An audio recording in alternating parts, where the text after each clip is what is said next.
Hello everyone, I'm Rob Smith of Smith in the Black, and we're coming into a Friday, and you know, we've had a lot of conflict where we have the gap down, rally back, gap down, rally back. So we're still really in a tight range. We did slightly take out that inside week, but then we came rallying back into here. And when we look at the monthly here, still doji on the month, doing nothing. So when people get all worked up, I'm like, it's not doing anything. Q's a little better, and Q's daily here a little better in here, and if we go to the week, still an inside week. So all this kind of stuff needs to resolve. We've got a lot of bank earnings out tomorrow, so we'll be aware of that. We've got a lot of earnings, or we got a lot of inside days, but things are not doing much. You got Amazon inside day, but it's weekly, still just trapped in here, not doing much. So, but we'll be aware of that. You got an inside day for Amazon, you got an inside day for Tesla's. And so the good thing about this is it's a 3-1. Outside bar, then inside.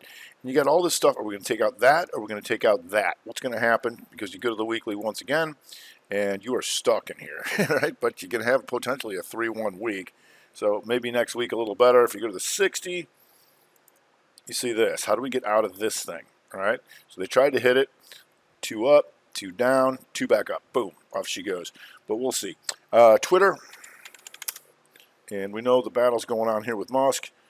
And on the daily, you do have an inside day to see if they want to come back through all this kind of range or back off. If we go to PayPal.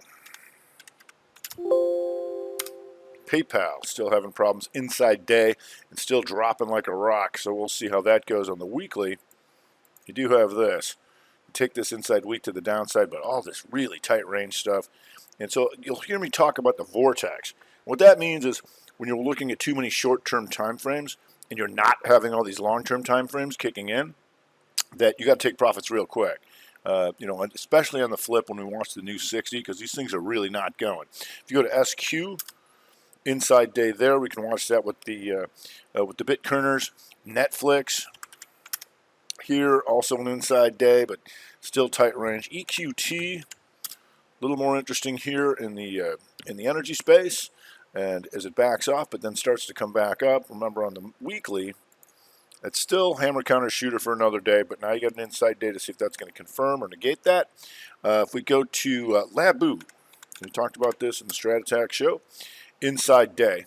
And so a lot of those little guys were going like Goss, still moving, stuff like that. But Labu, that could be interesting too on the inside day coming into a Friday. Oak to Octa. Inside day there too, and that's still, like a lot of things, still inside monther, right? So, but still not inside monther, not taking that to the upside. And then when you go back to that daily, you got some guys down here to talk to if they want to start hitting that kind of stuff. If you go to a Google hammer counter shooter, if they start coming back into these things, but we know Meta, Netflix, all these guys having all sorts of trouble here. And so with Amazon, Google, Netflix, all that kind of stuff, we'll see how that goes, because Roku also having some problems here. And here's that broadening formation here, and then tightening up into here. Still, like a lot of things, inside month. The good thing is we still have a lot of inside weeks, and that's good for next week. Tomorrow, we'll just take it how we see it. A lot of things, we'll see how these banks' earnings come out, because we know JP Morgan had some issues today, and so we'll see how Wells Fargo and a bunch of these other guys do. All right, it's going to do it for today. I'm Rob Smith, Smith in the Black, the Nightly Vid.